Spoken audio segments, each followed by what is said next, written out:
আসসালামু আলাইকুম রহমতুল্লাহি ওয়া বারাকাতু। আজকে আবার নতুন ভিডিও নিয়ে হাজির হয়েছি আপনারা মাঝে। আজকের ভিডিওটা হলো জ্বরের যে কোনো বেমার আজার এই নস্কাটি ইনশাল্লাহ কাজ করবে। আপনারা কাজটি করে দেখতে পারেন। ভিডিওটা টানা দেখবেন না, টানা দেখলে বুঝতে পারবেন না। আর যদি আমার ভিডিও দেখে আপনারা পছন্দ হয়, ভালো লাগে, তো অবশ্যই একটা সাবস্ক্রাইব করবেন। আপনারা সাবস্ক্রাইব করে কোনো টাকা যাবে না, পয়সা যাবে না, আপনার হাতের আলছি। আপনারা সাবস্ক্রাইব করবেন ইনশাল্লাহ, ভিডিও আমার চ্যানেলটা আগে যাবে আপনারা সাবস্ক্রাইব করলে। আপনারা যদি ভালো লাগে তাহলে সাবস্ক্রাইব করবেন। আজকে যে ভিডিওটা নিয়ে আমি হাজির হয়েছি আপনারা মাঝে, সেই ভিডিওটা আপনার যে কোনো বেমার আজার দূর করার জন্য। আপনারা এটা ভাববেন না যে মিথ্যাকারী সামান দেওয়া আছে, মিথ্যাকারী নস্কা, এটা কোনো সময় ভাববেন না। কি জন্য আমি অরিজিনাল কিতাবের থেকে এই নস্কাটা আমি ফটো স্ক্রিনশট মারে আপনাদের কাছে পাঠানো হলো। আপনারা মনে যদি বিশ্বাস না আসে তাই আমার হোয়াটসঅ্যাপ নাম্বার দিব, এই হোয়াটসঅ্যাপ নাম্বারে অরিজিনাল কিতাবের ফটোটা আপনারা হোয়াটসঅ্যাপে পাঠিয়ে দিব, আপনারা দেখে নেবেন। আর আমি যেভাবে বলবো সেভাবে কাজটি করবেন, ইনশাল্লাহ আপনারা কাজ সঠিকভাবে হবে। আপনারা হিন্দু হোক, মুসলমান হোক, যে কোনো জাতি হোক না কেন, এই নস্কাটি আপনারা ব্যবহার করতে পারবেন ইনশাল্লাহ। আপনারা যদি হিন্দু হয়ে থাকেন অবশ্যই পাক পবিত্র হিসেবে এই নস্কাটি লিখবেন। আর যদি আপনি মুসলমান হয়ে থাকেন তবু পাক পবিত্র নস্কাটি লিখবেন অবশ্যই। যদি আপনি মুসলমান হয়ে থাকেন নফল নামাজ 2 রাকাত পড়ে নেবেন, ইনশাল্লাহ কাজ হবে। আপনারা হিন্দু মুসলমান যে হোক না যাতে কেন, আপনারা এই নস্কাটি ব্যবহার করতে পারবেন। এই নস্কাটি ব্যবহারের আগে কয়েকটি আমল বলে দিই আপনারা, কয়েকটি আমল বলে দিব। এই আমলটি আপনি অবশ্যই করে নেবেন, ভালো হয়। আমি নিজে আপনারা বলছি যে না, আপনারা হিন্দু হোক মুসলমান হোক, যদি হিন্দু হয়ে থাকেন অবশ্যই পাক পবিত্র হিসেবে নস্কাটি লিখবেন, ভালো হয়। আর মুসলমান যদি হন তা আপনারা নমাজ পড়ে নিলে ভালো হয়। এই নস্কাটি কেমনে লিখতে হয় কেমনে না লিখতে হয় আজকে আমি ভিডিও বলে দেব, না বললে তো আপনারা লিখতে পারবেন না, কি জন্য কি কাজ করবে না করবে। এই নস্কাটি আপনি মঙ্গলবার দিন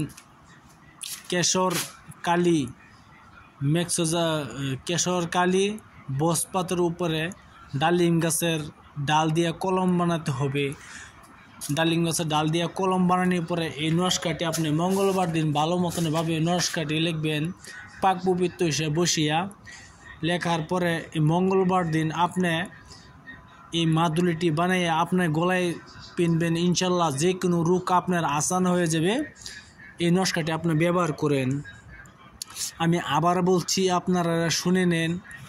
এই নস্কাটি ব্যবহারের পদ্য, যদি আপনি হিন্দু মুসলমান যেই হোক না যাতে কেন অবশ্যই পাক পবিত্র হিসেবে এই নস্কাটি লিখবেন। মঙ্গলবার দিন বসপাতের উপরে, বসপাত মানে কামাখ্যা ভান্ডারে পাবেন, বসপাতের উপরে কামাখ্যা ভান্ডার থেকে কেশর কালি আনবেন। কেশর কালি বসপাত আনবেন একটি, আনার পরে ডালিম গাছ, তার মানে আমরা যেটা ডালিম খাই, এই ডালিম গাছের ডাল আনে একটা কলম বানাবেন। কলম বানানোর পরে এই নস্কাটি আপনি ভালো মতন লিখবেন। লেখার পরে যেটা রুগী আছে সেই রুগীর নাম এই তাবিজের নস্কার ভিতরে লিখবেন। লেখার পরে এই নস্কাটি আপনি যে রুগী সেই গলায় ব্যবহার করবে, ইনশাল্লাহ যে কোনো রোগ আসান হয়ে যাবে। আপনার যে কোনো রোগ আসান হয়ে যাবে ইনশাল্লাহ। আপনারা কাজটি করে দেখতে পারেন। অবশ্যই আমার চ্যানেলটা একটা সাবস্ক্রাইব করবেন, শেয়ার করবেন, লাইক করতে ভুলবেন না। কি জন্য আপনারা সাবস্ক্রাইব লাইক করা পয়সা যাবে না কোনো, আপনার হাতের কষ্ট, এটাই হাতের কষ্ট। যদি আমার সাথে যোগাযোগ করতে চান অবশ্যই আমি মিথ্যারে ছামান দেন না।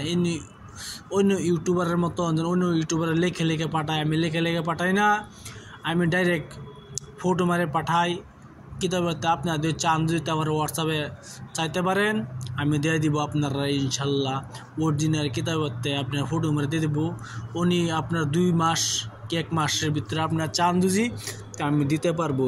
কি জন্য বেশি হলে আমি দিতে পারবো না, আমার কিতাব চলে যাবে বেলেগ জায়গায় দিয়ে দিব, কি জন্য আমি কিতাব রাখবো না, বেলেগ জায়গায় দিয়ে দিব। এই জন্য আপনারা দিয়ে চান তে 1-2 মাসের ভিতরে পাইতে পারেন। কি জন্য এই কিতাব আমি অরিজিনাল কিতাবেতে দেওয়া আছে, কিছু ডুপ্লিকেট কিছু কিতাবেতে না। আপনারা কাজটি করে দেখতে পারেন, ইনশাল্লাহ আপনার কাজ ভালো হবে। আপনারা হিন্দু মুসলমান যেই হোক না কেন আপনারা কাজ করতে পারবেন, কিছু মানা নাই, কিছু করার নাই। আপনারা কাজটি করতে দেখতে পারেন। যদি আমার ভিডিও ভালো লাগে অবশ্যই একটা সাবস্ক্রাইব করবেন, লাইক করবেন, শেয়ার করতে ভুলবেন না। আপনার কাছে এটাই আমার চাওয়া। ভালো থাকেন, সুখে থাকেন। আসসালামু আলাইকুম, খুদা হাফিজ, নমস্কার। আপনারা ভালো থাকেন। আসসালামু আলাইকুম।